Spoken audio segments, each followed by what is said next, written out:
दंडवत प्रणाम. मी सतीश दादा गुरु भोजराज बाबाजी अमृते. श्री गोपालकृष्ण मंदिर, महानुभाव राजाश्रम, तामसा, तालुका हदगाव, जिल्हा नांदेड. प्रथमतः या मार्गाचे अधिकारण दत्तात्रय प्रभूंच्या श्री चरणी साष्टांग प्रणिपात करतो.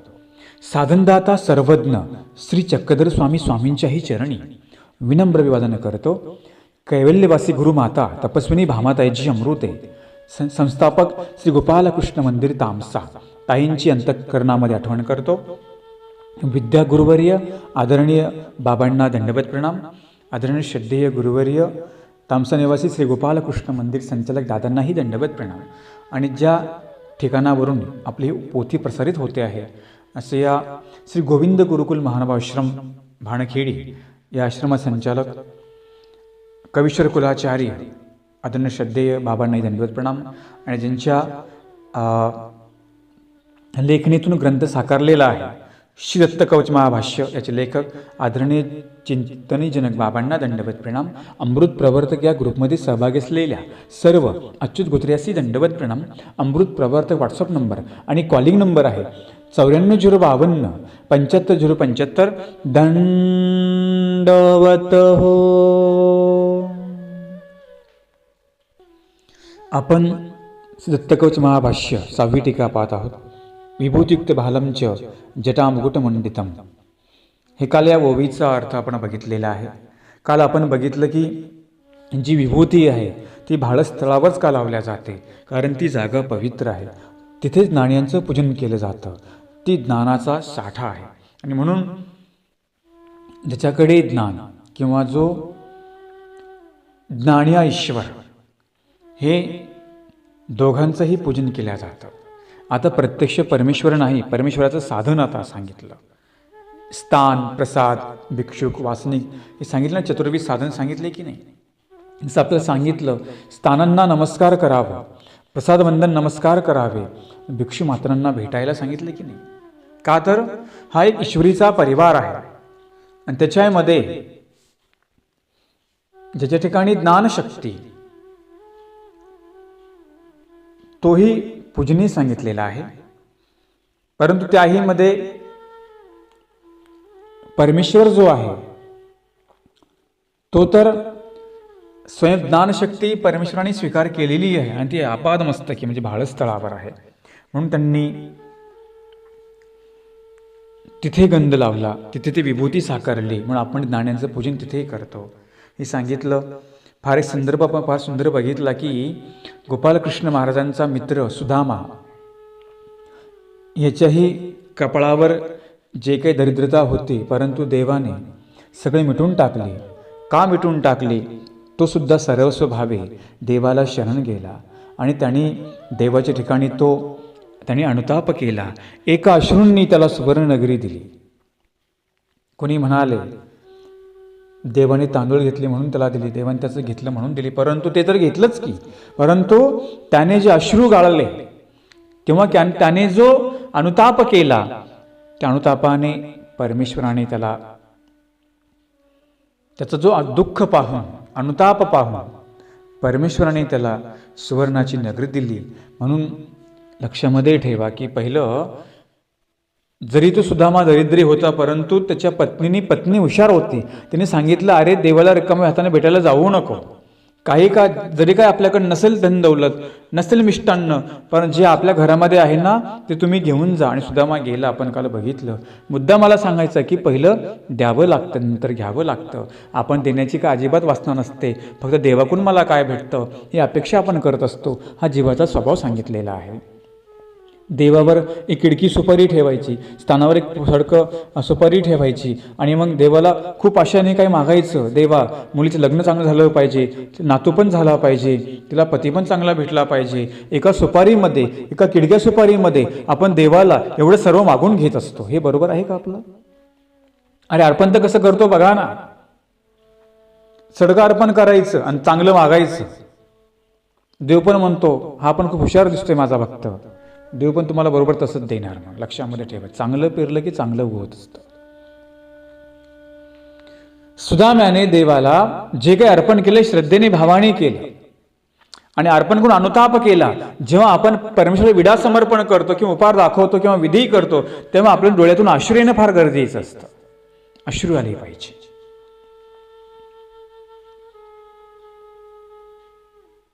सुदामाच्या डोळ्यातून अश्रू आले. द्यायची इच्छा नव्हती, देवाने बळजबरी घेतलं. त्याला वाटलं एवढ्या राजातला हा गोपालकृष्ण माझ्या सामान्याचं काय घेणार आहे. अरे परंतु देव कसा आहे, देव भावाचा आहे ना. देवाकडे छोटा मोठा असा कुठे भेदभाव आहे का. मनुष्य भेदभाव करतो, आपण भेदभाव करू, परंतु देवाला सगळे सारखेच आहेत की नाही. आमच्या मानव पंथाने सगळ्यांचा स्वीकार केला, कुठे कोणाचा भेदभाव केला. कोणी इकडे या, फक्त निर्व्यसनी या, इकडे निर्व्यसनी पाहिजे. जरी तो व्यसनी असेल तर त्याला इथे निर्व्यसनी करून प्रवेश दिला जातो. बऱ्याच लोकांना प्रश्न पडतो की आम्ही अन्य लोकांना निरूपणामध्ये बोलावं की नाही, त्यांनी यावं की नाही. जो निर्व्यसनी असेल त्याला मात्र निरूपण श्रवण करता येतं, त्याला मंदिरातही येता येतं. नियमच तसा आहे. शुद्ध सात्विक भक्ती करायची, मग तुम्हालाही सात्विक व्हावं लागेल की नाही. का तामस राजस मंदिरामध्ये प्रवेश करसाल. म्हणून नेमकं तुम्हाला उपदेश दिला म्हणजे नेमकं काय दिला जातो की तुम्हाला तुमच्यातलं जे तामस आहे, राजसपणा आहे, तो बाजूला करून, तामसी म्हणजे कुठल्या देवतेची क्रिया करत होते तुम्ही पहिले, ती तुम्हाला बाजूला केलं जातं. म्हणजे तुम्हाला काय केलं, सत्वस्थ करून इकडं आतमध्ये प्रवेश दिला. तुम्ही व्यसनी होते, निर्व्यसनी तुम्हाला बनवलं, इकडे प्रवेश दिला. देवाकडे छोटा मोठा असा काही भेद नाहीये, कुठल्या जातीचा भेद नाहीये. गीतेने आम्हाला ठाम सांगितलं की स्त्रियो वैश्यस्तता शूद्रस्ते पियाती परांगतीन. इथे स्त्रियांनाही मोक्षाचा अधिकार गीतेने ठणकून सांगितलं. आत्ता सरकारने स्त्रियांना अधिकार दिले आणि समान आरक्षण केलं, हा भाग वेगळा. याची मुहूर्तमेढ आमचे गोपालकृष्ण महाराजांनी रोवली द्वापार युगामध्ये. नंतर आमच्या स्वामींनी सांगितलं, यांचा काही जीव तुमचा काही जीव, तुमचा काही जीव यांच्या काही जीवलिया. सारंग पंडितांना सांगितलं, शिक्षा पण केलं, मोक्षाचा अधिकार दिला परमेश्वराने. असं कुठलं पुरुष बाईचा भेदभाव केला थोडीच आहे. असं थोडीच आहे फक्त पुरुषांनी घ्यावं बायांनी करू नये. असं काही सांगितलंय का पुरुषांनी अनुसरावं स्त्रियांनी दीक्षा घेऊ नये म्हणून. असं कुठे सांगितलं नाही. सगळ्यांना अधिकार आहे, तो कोणाला आहे, स्वतंत्री आहे प्रत्येकाची. इथे तुम्ही काय मार्ग निवडायचा ही तुमची स्वतंत्री आहे.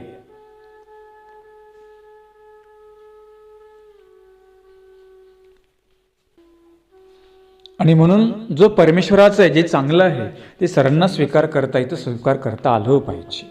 सुदामाला प्रमाण आहे की नाही, काय त्याच्याकडे होतं, पण गेला की नाही देवाकडे. तो गेला, तिथे रडला, त्याने अनुताप केला. प्रायश्चित ही असती वस्तू आहे, अशी एक विधी आहे. जेव्हा एखादा मुलगा आईकडे हट्ट धरतो, आई माझ्याकडून चूक झाली, तसं आपण प्रायश्चित म्हणजे नेमकं काय, आपल्याकडून झालेल्या चुका हे देवाने मला माफ करावा, हा देवापुढं धरलेला हट्ट म्हणजे प्रायश्चित असतं. रडतो की नाही आपण. आणि म्हणून देवा मी अनादीचा पापी आहे, कृतज्ञ आहे, हिंसक आहे, विकारदोषी आहे, विकल्पदोषी आहे, अनेक दोषांनी भरलेलो आहे, आपण मला माफ करा, असं आपण देवाला आता सुद्धा आपल्याला आपल्या पूजेसमोर, आता गुरु आले तर गुरुसमोर करावं, नाही तर आपण देवपूजा असते, मी सांगितलं 2 दंडो तिथे घालावे, हे दोष आपले आठवावे. प्रायश्चित केलं की आपण शुद्ध होत असतो. आपला आत्मा जो मलिन झालेला आहे तो शुद्ध होत असतो. जेव्हा डोळ्यामधून अश्रू येतात ते आपले फक्त डोळे स्वच्छ करत नाहीत, आपलं अंतःकरण शुद्ध होत असतं. आपण आपलं हृदय मोकळं करत असतो. आपण तर स्वार्थासाठी रडतो, परंतु निस्वार्थी देवासाठी रडता आलं पाहिजे, स्वतःसाठी रडता आलं पाहिजे. स्वतःसाठी म्हणजे नेमकं रडायचं कसं की माझ्याकडून हे दोष घडले यासाठी रडता आलं पाहिजे. आपण तर फक्त संपत्तीसाठी रडतो आणि कोणी काही दिलं नाही म्हणून रडत बसतो. रडतो की नाही आपण प्रपंच, नेमकी रडगाणे आपले चालत असतात. जर एखादं मनुष्य मरण पावतो, काय करतो आपण, रडत असतो, पण ते स्वार्थी रडणं असतं. आपण का खरोखर रडत असतो का, फक्त लोक काय म्हणतील म्हणून आपण रडत असतो. ते म्हटले, ते गुजरातमध्ये तिकडे म्हटले भाड्याने माणसं रडण्यासाठी आणतात. म्हणजे बघा आता भाड्याने माणसांना लागतं रडण्यासाठी. आपण पाहतो खेड्यापाड्यामध्ये एवढे चिरकू चिरकू रडतात, काही जिवंतपणे अजिबात काही सेवा केली नसते, पण मेल्या की लोकांना मग पुळका येतो. जिवंतपणे पुळका करा, मेल्यानंतर कोणी कुणाचा पुळका करू नका. मला एका ताईने सांगितलं, म्हटले मुलगा चांगला उपदेशी आहे, त्याच्या वडिलांनी दीक्षा घेतली, आईबापांनी सेवा करायचं नाही म्हणतो, करतो म्हटले मोठमोठ्या मार्गामध्ये क्रिया, परंतु इकडं बापाची सेवा करायचं नाही म्हणतो, बाप अनुसरलेला आहे. चालेल का असं? मार्गात तर क्रिया कराच की, परंतु जो आमच्या ठिकाणी आला त्याची तुम्ही साधू म्हणून सेवा करा. एका मला ताईने सांगितलं की मुलगा असं म्हटला म्हणे, जरी तुम्ही मार्गात गेले तुम्हाला दुःख भोगावे लागतात, त्यापेक्षा एक काम करा, दीक्षाच तुम्ही घेऊ नका. असं कुठं नियम आहे का? जरी तुमचे आईबाप मार्गात गेले, जरी तुमच्या घरी आले, त्यांची साधू म्हणून सेवा करा. तुम्ही आईबाप म्हणून सेवा करणार होतेच की, साधू म्हणून करा ना. असं थोडीच आहे, जे दुःख आहे ते भोगावं लागतंच की, परंतु अनुसरलेला दैवाचे कडे भोग आहे, कुठल्या देवतेचा भोग नाही तो, जो काही त्याने जोडला भोग, शारीरिक भोग आहे तो. आता पॅरालिस झाला किंवा अटॅक आला, काही झालं का, आमचे मधले मोठमोठे अधिकरण आहेत, त्यांना ते पॅरालिस वगैरे काही होत नाही का? काही त्यांना होत नाहीत का व्याधी? होतातच की. असं म्हणायचं का त्यांनी दीक्षाच घेऊ नये म्हणून? असं म्हणता येईल का तुम्हाला? नाही म्हणता येणार. जरी कोणाच्या वडील दीक्षा घेतली असेल, जोपर्यंत ते मार्गात राहतो पण मार्गात त्यांना राहू द्या, जोपर्यंत मार्गात त्यांचं होत नाही त्यांना घरी घेऊन या, त्यांची सेवा करा, काही प्रॉब्लेम नाही. साधू म्हणून करा. एखाद्या बाईची सून आहे, सासू आहे एखाद्या बाईला, तिची सून आहे, सासू म्हणून करू नको, साधू म्हणून सेवा करा. उलट तुम्ही जर त्यांची सेवा केली ना, त्याचं गोमट तुम्हाला लागेल. असं प्रतिबंध करायचा नसतो की मग मार्गात जाऊन तर असं होतं तुम्ही दीक्षाच घेऊ नका. फक्त तुम्हाला स्वार्थ काय आहे की ही माझी नातवंड खेळवेल किंवा ही बरी माझ्या बायकोला काम करू लागायला, हा तुमचा स्वार्थ असतो. तुम्ही त्यांना बहाणे काय करतात, मार्गात तुमचं कसं होईल, तिथे कोण लक्ष देईल, अरे जोपर्यंत जातात तोपर्यंत जाऊ द्या, जोपर्यंत लक्ष देत नाहीत ना तोपर्यंत घरी घेऊन या, करा ना त्यांची सेवा धर्म म्हणून, काय फरक पडतो. पळवाटा काढूत नका जाऊ. म्हणून असं आपल्याला कोणाला अडचण आणून चालेल का? नाही चालणार. देवावर जो अनुसरला त्याला देवाला त्याला काळजी आहेच की. तुम्ही पण एक शहाणपणा करायचा, जेव्हा आपण बाहेर पडतो ना, घरी काही अजिबात ठेवायची नाही, आपली संपत्ती सोबत घेऊन निघायची. जाहीर मी तुम्हाला सांगतो, एखादा पोरगा म्हटला ना आम्ही तुमची काही सेवा करत नाही, घ्यायचा हिस्सा, जायचा मार्ग मार्गद्रव्याचा आहे. असतील ना ऑड त्या पोरांचं सांगतो. एखादा विचार संस्कारी असेल ना, त्यांनी सांगायचं आई बाबा तुम्ही जा मार्गात, मी तुमची राहील, तुम्ही मार्गात तुम्ही राहा, जोपर्यंत तुम्हाला होत नाही तेव्हा आमची तुमची सेवा करू. पण ही अडचण नका दाखवी तुमच्या तिथे गेल्यावर कोण करेन, तुझं कसं होईल. मग आहे ना तुम्हाला काळजी, तरी करा त्यांची घरी सेवा, आणि त्यांनी पण आपापला जो धर्म करायचा, काय त्यांच्या डोकवायचं नाही अजिबात. जेवढा काल तुम्हाला मार्गात जातील मार्गामध्ये राहा. आता म्हणजे बाबांनी काय उपाय सांगितला का घरीच राहा म्हणून? मी पर्याय तुम्हाला सांगितला. जोपर्यंत तुम्ही मार्गात जाणवतो पण मार्गामध्ये राहा, सेवा करा. जेव्हा होत नाही, तुमच्या मुलांना वाटलं की आईला सेवा होत नाही, तुम्ही घरी गुरुच्या परवानगीने जाऊ शकता, काही प्रॉब्लेम नाही, काही हरकत नाही. याचा अर्थ असा आहे का त्यांनी दीक्षाच घेऊ नये म्हणून किंवा त्यांना प्रतिबंध करावा म्हणून? असं नसतं. मार्गात क्रिया कराच की, पण आपला एखादा पिता आहे, अनुसरलेला आहे, त्याची पण सेवा करा. पण त्याला काय फायदा आहे? घरचा उपाशी ठेवायचा आणि दुसरीकडे जाऊन करत बसायचं, याला किंमत आहे काही? करा, मार्गातही क्रिया करा, परंतु ज्याने आपल्याला जन्म दिला त्याची काळजी करा. मला कोणतरी सांगितलं संदर्भ म्हणून त्याचा मी जाहीर उल्लेख केलेला आहे. असं नाही चालणार. म्हणून लक्षामध्ये ठेवा, जरी कोणी घरातून कोणी अनुसरलं असेल, अंतसमयी त्याला काही व्याधी येईल असेल तर त्यांना आपण आणू शकता, त्यांची सेवा तुम्ही करू शकता. साधू म्हणून सेवा करा, आई म्हणून करायची नाही, कोणाचा बाप म्हणून करायची नाही. हा ईश्वरी साधनवंत आहे. अरे तू जरी तुमच्या घरी राहिला तो स्मरण करेलच ना तिथं बसून, तो काय फुकट खाणार आहे का तुमचं? करेल तो, सेवा करेल. असे काही काही विचार साधनवंत आहेत, व्याधीमुळे ते घरी गेले, तिथे जाऊन सुद्धा ते स्मरण आपली सेवा करतात. आत्मत्व नाही ठेवायचं, आपला देव आपलं स्मरण आपण करायचं, आपण त्यांचे डोकं खुपसायचं नाही. हे पण जे गेले त्यांनाही सांगतो, इंटरफेअर आपल्या करायची गरज नाही ना काही गोष्टींची. म्हणून हे काही जनरल मुद्दे असतात, हे सुद्धा महत्त्वपूर्ण गरजेचं असतं. मला कोणी प्रश्न केला होता म्हणून मी काय करतो, जाहीर उत्तर देत असतो. त्या व्यक्तींचा उल्लेख न करता मी जाहीर उत्तर देतो, म्हणजे सगळ्यांचा फायदा होऊन जातो ना त्या ऑडिओच्या माध्यमातून.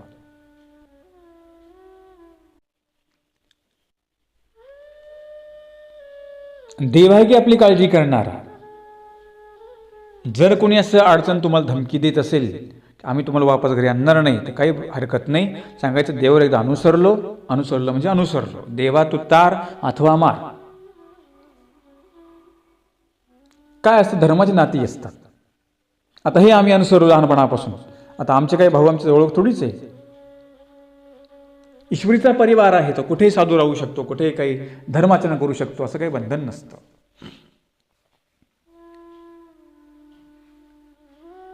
आणि आपण जर परिवार राहू, जेव्हा आपला अंतसमय येईल, देव आपली सगळी काळजी करणार आहे. कोणी पण देव कुणाला पण उभं करेल ना.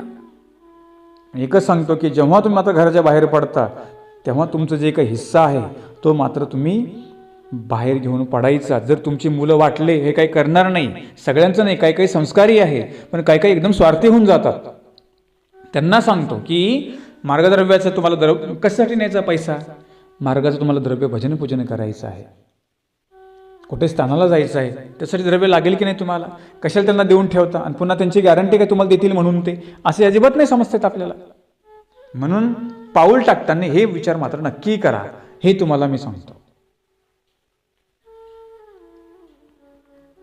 जे एखादं संस्कारी असेल त्याला सांगायचं, बाबा मी आता जातो, परंतु जर कधी आली अडचण ना, तुला हा मला सहयोग करावा लागेल. असे करतात ना काही काही मुलं आहेत, पण काही काही थोडे आउटसाईडला चालतात, त्यांचं मी सांगतो आहे. आणि प्रपंचामध्ये प्रत्येकाला स्वार्थ असतो. एकदा स्वार्थ हे झाला की मग तो कोण आहे कोण बा, कोणी कोणाचा विचार करत नाही. जे आहे तेव्हा सोबत घेऊन निघा, तुमच्या कुठे बँकेमध्ये ठेवा, त्याचा उपयोग तुम्हीच करा. ज्या मार्गात राहता त्या मार्गाची सेवा करा, भजन पूजन करा, लागेल ना उपयोगी. तिकडं काय करणं तुम्ही त्या मुलांसाठी ठेवून,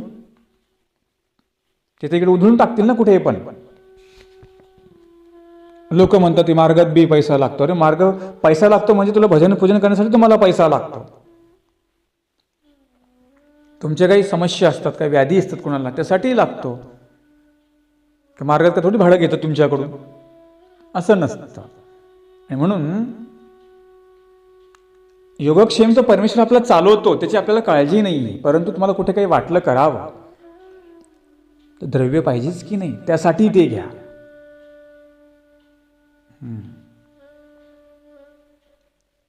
मला कोणी प्रश्न केला तर म्हटले, बाबा मार्गात तर मस्त जायचं, मग त्याची काय गरज आहे, आपण सर्वसंग परित्याग करतो, तुझ्यासाठी नेऊ नको, मार्गासाठी नाही. तुम्हाला नका वापर करू त्याचा, द्या ना त्या मार्गाला द्या.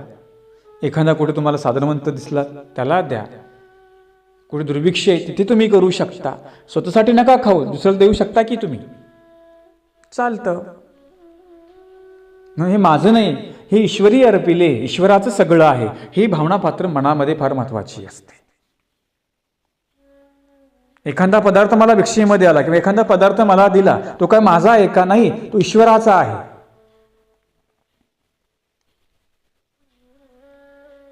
म्हणून आम्ही संकल्प करताना काय म्हणून घेतो की म्हणा भजन पूजन कृष्ण अर्पण. कुणाचं येते? परमेश्वराचं, आपलं काही नाही. स्वतःसाठी जरी नाही उपयोगात आलं, आपण दुसऱ्याला ते उपयोगी लावू शकतो की नाही. अशक्ताची विधी आहे, कुणाला काही गरज आहे, आपण देऊ शकतो की त्याला. मग ते का व्हायला जातं का? साधन तर आहेच ना. पैसा जीवन का साधन आहे, उद्देश नाही. साधन आहे आपलं, ते उद्देश थोडीच आहे. आणि म्हणून हे जे असे काही गैरसमज होतात किंवा जे विचलित होतात पंथामध्ये, किंवा जे असे त्यांना सांगतात, त्यांना ठणकून सांगायचं की साधू म्हणून आमची तुम्ही सेवा करू शकता. आणि जे मुलं आहेत त्यांनी सुद्धा आपल्या आईवडिलांना या अनुसरण क्रियेमध्ये अडथळा अजिबात आणू नये. किंवा एखादा तरुण मुलगा मुलगी असेल, ते जर मार्गात जात असतील, त्यांनाही अडथळे आणू नये. फक्त शोधणी मात्र करा.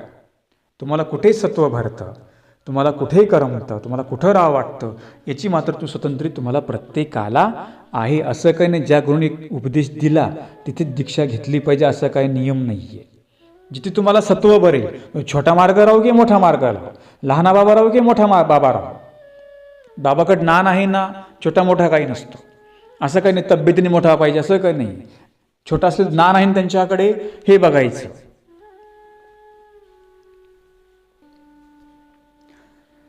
या ठिकाणी सुदामा जो होता, आपला विषय चालला होता की अनुताप. अनुताप फार महत्वाचा असतो आणि हा आपल्या जीवनामध्ये करता आला पाहिजे. एक सुंदर पाठ इथं एक ते कडवं आलेलं आहे. ज्यावेळी सुदामा देवाच्या भेटीसाठी ते तांदूळ घेऊन जातात. एक सुंदर तिथं ओवी आली. का भूके लागे तुकी इसको न घेसी पोहे. का भूक लागी तुकी इसको न घेसी पोहे. अधदृष्टी अश्रुबिंदू गळती सुदाम पाहे. अधदृष्टी अश्रुबिंदू गळती सुदाम पाहे. कांचन नगरी देऊनी कांचन नगरी देऊनी स्वरूपी विलीन केला. मी काय वर्णू पामर जिते शेष तोही श्रमला. कैसी नागम्य लीला तुमची हो नंदलाला. मी काय वर्णू पामर जिते शेष तोही श्रमला. कैसी नागम्य लीला. कवींनी सांगितलं, सुवर्णाची नगरी दिली आणि सुदाम्याला आपल्या स्वरूपी विलीन केलं. म्हणजे त्याला काय दिला? सुदाम्याला आपला मोक्षानंद दिला. दृष्टपर पण दिलं, अदृष्टपर पण देऊन टाकलं. हे आहे परमेश्वराला शरण जाणं.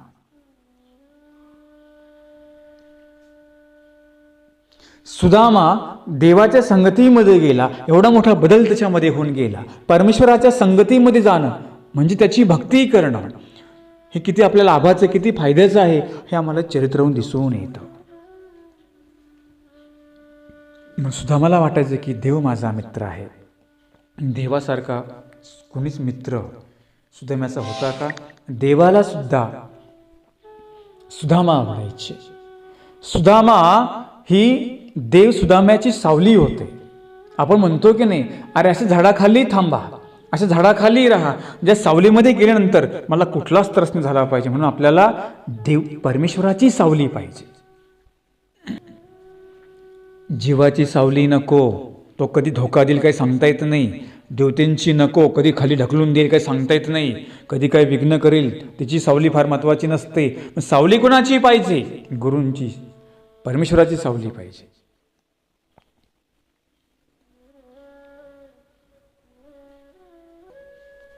गुरूंची सावली म्हणजे नेमकी कोणाची? ज्यांच्याकडे ज्ञान आहे त्या गुरूंची सावली, जिथार्थी आहे, जाणते आहे त्यांची सावली. अज्ञान गुरुची नको. सात्विक गुरु सावली आम्हाला पाहिजे. म्हणून आमच्यामध्ये सांगितलं सात्विक झाड पाहिजे. झाड दोन अर्थाने उच्चारलं, एक जड झाड, एक चेतन झाड. जड म्हणजे हे झाडं आहेत ती सावलीची, चेतन म्हणजे अधिकरण. अशा अधिकरणाजवळ तुम्ही जा ज्यांची सावली तुमच्यावर आहे. सुदामा जे होते, गोपालकृष्ण महाराज त्यांचे मित्र तर होतेच, परंतु त्यांची सुदाम्याची देव ही सावली होते. आणि सावली सोडून आपली परिचय कधी राहत असते का? नाही. त्याप्रमाणे भक्त कधी राहतो का देवाला सोडून? नाही. सुदामा जे होते सदा सर्व काळ जरी तिकडे गेले तरी पण सतत ते देवाचं चिंतन करायचे. एक सुंदर एक कवीने मी एक कविता ऐकली होती, एक मित्रत्वाची. दुःख अडवायला उंबऱ्यासारखा, दुःख अडवायला उंबऱ्यासारखा, मित्रवनव्यामध्ये गारव्यासारखा, मित्रवनव्यामध्ये गारव्यासारखा. वाट चुकणार नाही जीवनभर तुझी, वाट चुकणार नाही जीवनभर तुझी. एक तू मित्र कर, एक तू मित्र कर आरशासारखा, दुःखवनव्यामध्ये गारव्यासारखा, दुःखवनव्यामध्ये मित्रवनव्यामध्ये गारव्यासारखा. दुःख अडवायला उंबऱ्यासारखा, दुःख अडवायला उंबऱ्यासारखा, मित्र वनव्यामध्ये गारव्यासारखा, मित्र वनव्यामध्ये गारव्यासारखा, मित्र वनव्यामध्ये गारव्यासारखा. म्हणून आपल्यासुद्धा जीवनामध्ये मित्र असावा की जो किती जरी दुःख आले तो आपल्याला शांत करणारा पाहिजे. मित्र म्हणजे कोण? मित्र म्हणजे आपला परमेश्वर आपला मित्र आहे. जसं माता, पिता, बंधू, भगिनी कोण सांगितला? सोयरा कृष्ण माझा. तसं आपला मित्रसुद्धा जीवनामध्ये परमेश्वर आहे. आपला मित्र साथ दिली की नाही सांगता येत नाही, परंतु परमेश्वर जो आपण मित्र केला, मित्रता केली म्हणजे नेमकं काय करणं? आपण सुदाम्याप्रमाणे देवाला शरण जाणं. ही मित्रता जर आम्ही निर्माण केली,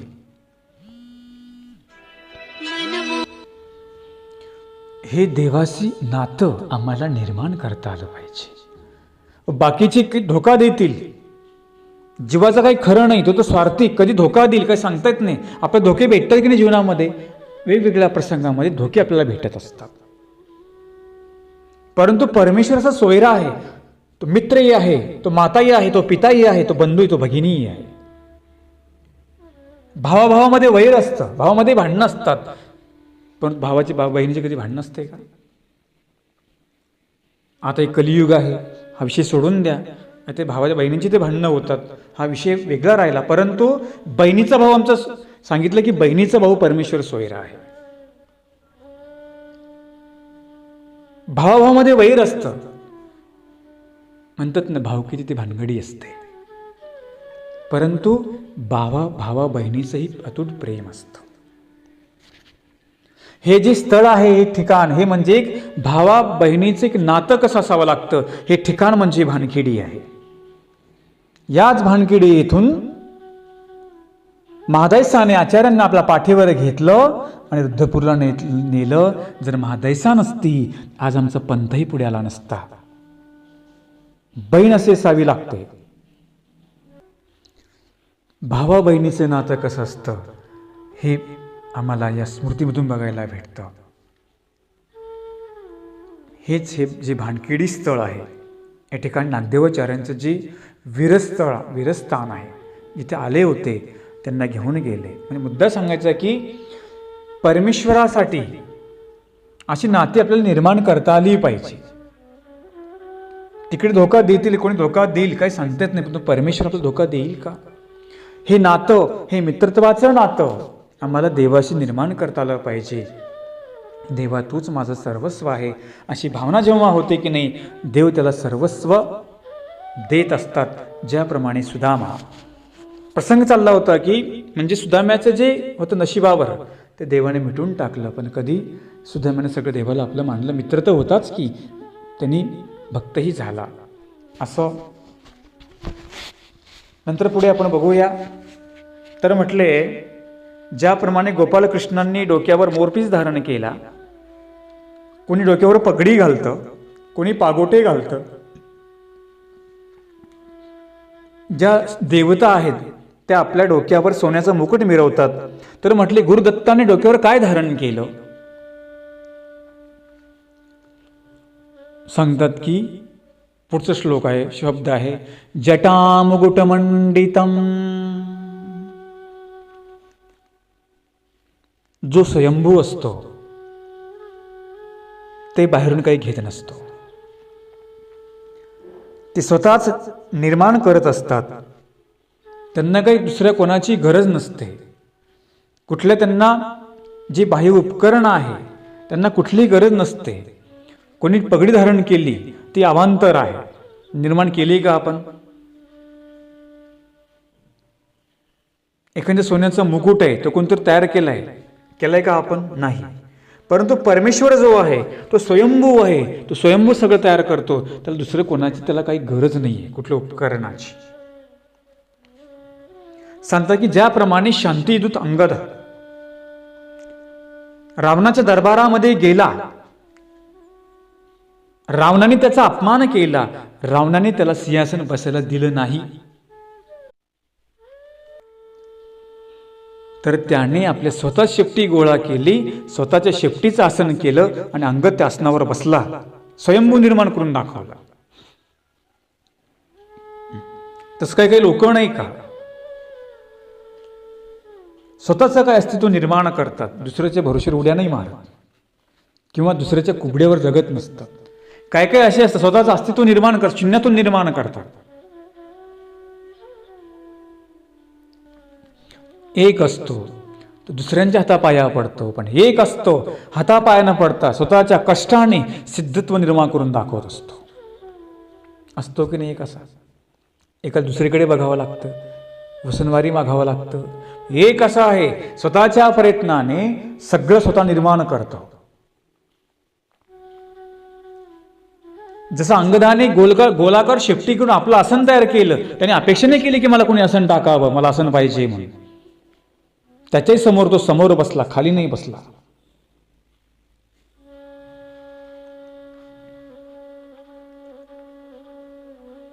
तसं म्हणाले दत्तात्रय प्रभूंचा जो मुकुट आहे तो बाहेरचा न घेता, बाहेरचे जटा न घेता सुंदर मुकुट तयार केला. स्वतःच्याच जटा जे आहेत ते गोलाकार करून बांधलेले आहेत. स्वयंभू आहेत त्यांच्या, ते कुठून घेतलं का दत्तात्रय प्रभूंनी? नाही घेतलं. स्वयंभू त्यांच्या जटा आहेत, स्वतः निर्माण केलेल्या आहेत, कोणाची गरज नाहीये. दत्तात्रय प्रभूंच्या जटा जे मुकुटावर धारण केल्या, जणू काही ते भक्तांना दत्तशिखराची प्रतिकृती वाटू लागल्या आणि जगातल्या अवघ्या शिखरांचं सौंदर्य तिथं एकवटलं असं दिसू लागलं. अशा दत्तात्रय प्रभूंच्या जटा दिसतायत असे कवींना भासते आहे. अशा त्या जटा आहेत. जणू काही दत्तात्रय प्रभूंच्या मुकुटावरील जटा हा काय जणू काही सह्याद्री पर्वत आहे असंच भासू लागलं. आणि त्या स्वयंभू आहेत, त्या कुणाकडून वसनापासून काही घेतलेल्या नाहीये. जीव पराधीन आहे, देवता पराधीन आहे, परंतु परमेश्वर कसा आहे? तो स्वयंभू आहे. त्याला कुणाची काही गरज नाही. त्याची गरज सगळ्यांना आहे. जीवाला आहे, देवतेला आहे, सगळ्यांना आहे. परंतु त्याला कुणाची गरज आहे का? नाही. जो त्याला शरण मात्र जाईल त्याला मात्र परमेश्वर त्याला सहाय्य करल, हे मात्र निश्चित. मग गरज कुणाला पाहिजे मंदिरात जाण्याची? तुम्हाला पाहिजे की देवाला पाहिजे? तुम्हाला पाहिजे, जीवाला पाहिजे. देवाला काही गरज नाही. देव तर अधिष्ठान आहे की मंदिरामध्ये, त्याला तर सगळं जाणतो तो. म्हणून तहान लागली की पाणी तुमच्याकडे येतं का तुम्ही पाण्याकडे जाता? काय करता? आपण पाण्याकडे जातो का पाणी आपल्याकडे येतं? नाही, कारण ते स्वयंभू आहे, त्याला गरज नाहीये, आपल्याला गरज आहे. तसं देवाला काय आहे की जीवाची गरज देवाला आहे की, पण तुम्हाला देवाची पाहिजे ना. देवाने सांगितलं अनुसार एक जन्म आम्हाला द्या. देवाने सांगितलंच की, देव आपली अपेक्षा करतातच की. पण आपण कुठे देवाकडे पाहतो? आपण भूताकडे पाहतो, देवतेकडे पाहतो, कोणा जीवाकडे पाहतो. म्हणजे पाहतो म्हणजे त्यांची भक्ती करतो आपण. भूताची करतील, प्रेताची करतील, झोटेंगाची करतील, कोणा वेताळाची करतील, कोणा तांत्रिक मंत्री बाबाची भक्ती करतील. अज्ञान लोक, सज्ञान नाही चाललं, अज्ञान लोकांचं चाललं. मग काय सज्ञान बी तिकडे पळतात म्हणा. बघतो का आपण? नाही. म्हणजे जो स्वयंभू आहे त्याच्याकडे आपल्याला जाता आलं पाहिजे, त्याला कोणाची गरज नाहीये. दत्तात्रय प्रभूंनी स्वतः तो सुंदर मुकुट तयार केला असं कवी सांगतात. म्हणून आपले जी दुःख आहेत आपण फक्त केवळ एका परमेश्वरालाच आपण तिथे प्रार्थना केली पाहिजे, सांगितले पाहिजे. जीवाजवळ रडून काही फायदा नाही, कुठल्या देवतेकडे कपाळ घासून काही आपला फायदा नाही. अरे जन्मोजन्म आपण देवतेच्या ठिकाणीच आपलं कपाळ घासलं, त्याने तर आपलं कपाळ अपवित्र होऊन गेलं. आता पुन्हा पण हे जन्मात तुम्ही हेच करणार का? त्या देवतेंच्या जीवाच्या पाया पडू पडू आपले कपाळ अपवित्र होऊन गेले. पण नाही योग आला आपल्याला की परमेश्वराच्या पायावर डोकं ठेवावं, वंदन करावं. नाही, आपण आभागी. पण आता जर आपला योग आला तर कशाला देवतेच्या क्रिया करत बसायच्या? मग देवाच्या ठिकाणी नतमस्तक व्हायचं. दत्तात्रेय प्रभू जे आहेत स्वयंभू परमेश्वर आहेत आणि त्यांचा तो मुकुट जो आहे गोलाकार आहे.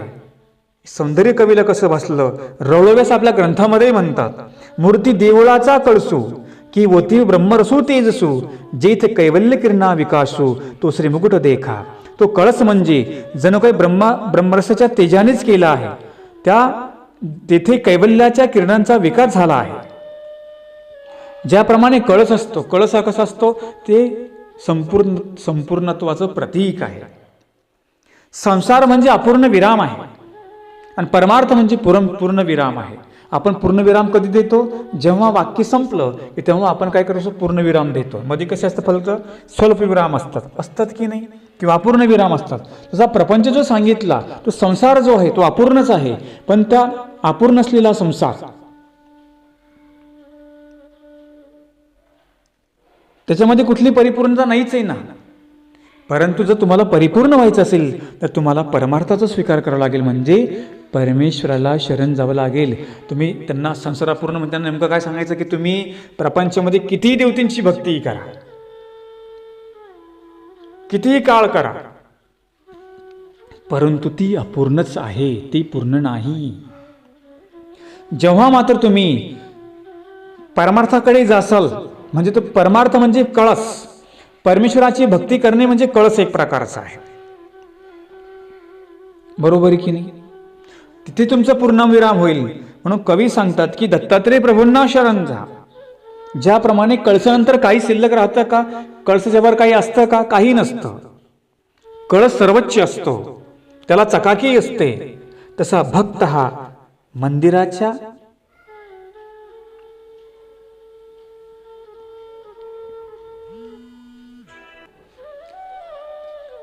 काही भक्त जे असतात ते कळसाला मूर्ती समजतात.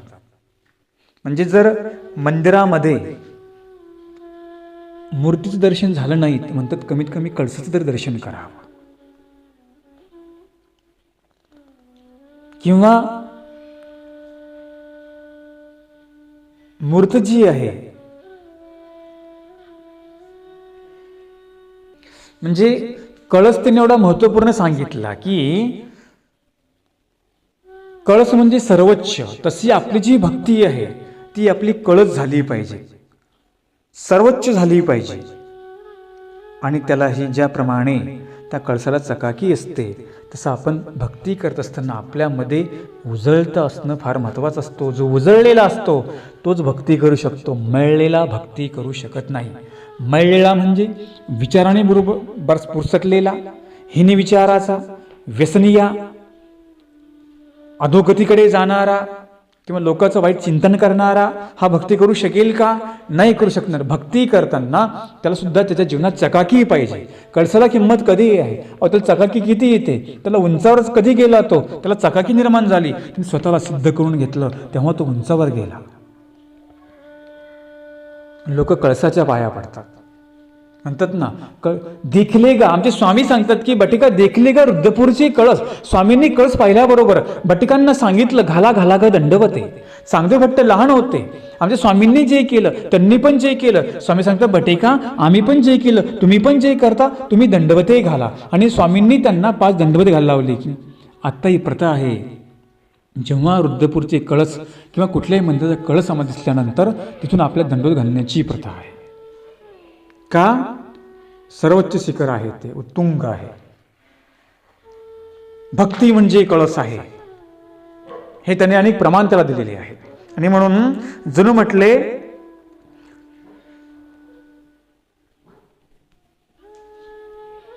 मग स्वामींनी चांगदेव भट्टांना दंडवत घालायला लावली, पण कधी रुद्रपूरचे कळस पाहिल्यानंतर. म्हणून म्हणतात मूर्ती पाहण्याच्या अगोदर कळस पाहिल्यानंतर म्हणतात लोक कळसाला नमस्कार करतात. मूर्ती नंतर पाहतात, आधी काय पाहतात, आधी कळस पाहतात. कारण कळस हे सर्वोच्च उत्तुंग प्रतीक आहे. तसं कवी सांगतात की दत्तात्रेय प्रभूंच्या जटा आहे जणू काय मला त्या कळसाप्रमाणेच भासल्या. श्री मुकुट देखा, दत्तात्रेय प्रभूंचा मुकुट मुला कळसाप्रमाणे भासला, म्हणून जटा मुकुट मंडितम, त्याला मी वंदन करतो आहे. अशा प्रकारे कवींनी याच्यामध्ये सांगितलं. आणि म्हणून सौंदर्य त्या मुकुटामध्ये आहे, त्या जटेमध्ये सौंदर्य आहे. जणू काही ती जटा मला असं भासलं. कवींनी सांगितलं, ते कळस त्यांनी उपमा दिली, फार सुंदर कवींनी उपमा दिली. बाबांनी अतिशय असे काही टिपिकल मुद्दे मांडले की ह्या अशा त्यांच्या कार्यामधून बाबांची प्रगल्भता दिसून येते. बाबांची जी कौशल्य जे आहे ते फार दिसून येतं. अवघड वस्तू सोप्यामध्ये जर कुठं कशी करावी हे बाबाकडून शिकावं, यासाठी जेवढे काही बाबांची ग्रंथसंपदा आहे तेवढी तुम्ही वाचा. म्हणजे लीळा वैभव असेल, बाबांनी सभाशास्त्र काढले, वचनमाला भाग काढले, बाबांचे भरपूर ग्रंथ आहेत. चिंतनी प्रकाशन जेवढे काही बाबांचे ग्रंथ आहेत, बाबूशास्त्री लिखित जे काही ग्रंथ आहेत ते सगळे तुम्ही वाचा. बाबांनी अवघड गोष्ट एकदम सोपी करून सांगितली. फार सुंदर त्यांनी उदाहरण दिलेले आहेत. त्यांनी एक उदाहरण सांगितलं की म्हटले, एखाद्या मुलाला विचारलं आई वाघ कसा असतो, मग त्याला ती मांजर दाखवते, हे बघ वाघ असा मांजरीसारखा असतो. म्हणजे सांगण्याची शैली अतिशय सुंदर आहे. आणि आमच्या ह्या तरुण पिढीला तर बाबांचं जे लिखाण आहे, जे साहित्य आहे, हे फार मोठं करणार आहे. आणि बरेच बाबांनी पंथामध्ये कीर्तनकार निर्माण केले, भागवत कथाकार निर्माण केले, प्रवचनकार बाबांनी निर्माण केले. बाबांनी कीर्तन विद्यालय चालवलं. थोडा गोश्वारा बाबांचा मी घेतो, आपल्या सर्वांना परिचय आहे. आणि आमच्यासारख्या विद्यार्थ्यांना बाबांनी एक प्रोत्साहन दिलं. जो गुणवान असेल बाबा त्याच्यावर पाठीवर शाबासकी देतात, जो सामान्य आहे त्याला त्यांनी मोठं केलं, त्यांना व्यासपीठ त्यांनी करून दिले. असे काही काही कीर्तनकार पंथामध्ये जे माहीतच नव्हते अजिबात आहेत, असे काही काही छोटेच काय मोठे मोठे. हे आदरणीय चिरडीबा भागवतकार बाबांकडून शिकलेले आहेत. ते आमचे कीर्तनकार बाबाचे जायचं देव बाबा कोण शिकले, जेवढे काय कळमकर बाबा, कंद्रकर बाबा, जे जे काही कीर्तनकार लोक आहेत, कथाकार आहेत, प्रवचनकार आहेत, हे असे उत्तम विद्यार्थी त्यांनी घडवले. आपल्या निरूपणातून अनेकांना बाबांनी धर्म दाखवलेला आहे. आणि म्हणून त्यांनी फार सुंदर इथं हे ओवी सांगितली. बाबांनी महत्त्वपूर्ण मुद्दा त्यांनी मांडला की कळस का, आणि म्हणून आपल्याला सर्वोच्च व्हायचं आहे, उत्तुंग जो परमेश्वर त्याची आपल्याला भक्ती करायची आहे. त्यांनी सांगितलं. तर म्हटले, मुकुटामध्ये सौंदर्य आहे काय, सुदीप्तो कुंडलो करणे. दत्तात्रेय प्रभूंच्या कानातील जे कुंडल आहेत ते सुद्धा लखलखत आहेत, नयन मनोहर आहेत. ते पाहिल्यानंतर भाविकांचं लक्ष तिथे वेधून जातं, त्यावर पडलेली नजर तिथेच खिळून बसते. असं म्हटले, ते कानातील जे कुंडल आहेत ते जणू काही परमेश्वराचं निज स्वरूपच आहेत आणि ते तेजोवलय आहेत. अशा प्रकारे कानातील जो अलंकार, म्हणजे त्यांनी सांगितलं डोक्यातील जटा कशा भासल्या, कानातील अलंकार मला कसा भासला, हे कवींनी या ग्रंथामध्ये नमूद केलं. आणि म्हणून आपण आज या संदर्भामध्ये आम्ही काही श्लोक, काही मुद्दे बघितले की जीवनामध्ये जर तुम्हाला भक्ती करायची, ती म्हणजे परमेश्वराची भक्ती करणं हा आपल्या जीवनातला कळस. आणि प्रपंच किती करा तो आसार आहे, तो अपूर्ण आहे, तो कधीच तुम्हाला पूर्णत्वाकडे नेऊ शकत नाही. तोच पहिला अपूर्ण आहे ना. एखादा मनुष्य अर्धवट असेल, तुम्हाला तो पूर्ण काम करून देईल का, नाही देणार. पण एखादा परिपूर्ण असेल, तसं प्रपंचामध्ये परिपूर्ण कोणी नसतोच की. सर्व गुण संपन्न कोण सांगितला, ईश्वर सांगितला. जीवना कुठे ना कुठे तरी अपूर्ण तो असतोच, काही ना काही दोष त्याच्यामध्ये असतोच. सर्व गुण संपन्न कोण सांगितला, ईश्वर सांगितला. सर्व गुण उपमा, सर्व अलंकृत आहे की नाही अशा उपमा. मग आपण सुद्धा जी जीवनाची वाटचाल आहे ही योग्य पद्धतीने करून मलाही माझ्या जीवनामध्ये पूर्णत्व प्राप्त व्हावं, हा विचार आपण या दत्तकवच महाभाष्याच्या निरूपणाच्या माध्यमाने आपल्याला करायचा आहे. जसं आपण सुदामा बघितला, फाटका होता, परंतु त्याची आवडीची उत्तुंग परिसीमा होती. स्वामी सांगतात ना, बाई आवडीचे काही अवांका असे, आवडीला छोटा मोठा कोणी नसतो. म्हणून आपली आवड फार महत्त्वाची असते. तो छोटा आहे, श्रीमंत आहे की गरीब आहे, याला अजिबात हल्लू नाही. तो गरीब का असेल ना, पण त्याचं मन किती मोठं आहे याला महत्त्व असतं. एखादा श्रीमंत असेल पण कुच्चर असेल, कंजूस असेल तर चालेल का? नाही. तशी परमेश्वराची भक्ती करताना छोटा की मोठा याला अजिबात डिमांड नाही आहे.